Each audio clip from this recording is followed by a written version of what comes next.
High, share করছি তোমাদের সাথে গতকালকে সারাদিনের মিনি ব্লগ। কালকে ছিল ষষ্ঠী, মানে জামাই ষষ্ঠী। এটাকে মানে সবার কাছে জামাই ষষ্ঠী নামেই বেশি আর কি জানে সবাই এটা।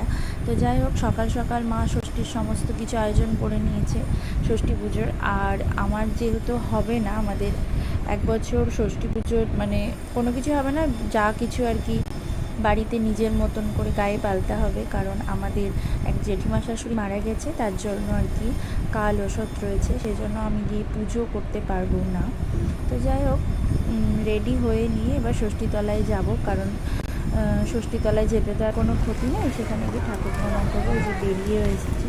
আর আমাদের এখানে না, এই যে বৃষ্টি হয়েছে তো এই জায়গায় বেশ জল জমে। আর আমাদের এই জায়গাটায় না, আমার বাবার বাড়ির এখানে খুব সুন্দর করে ষষ্ঠী পুজো আর কি হয়, কারণ এখানে প্রত্যেকবার কারোর না কারোর কোনো কারোর না কারোর মানে ঠাকুর পুজো হয়, ষষ্ঠী পুজো।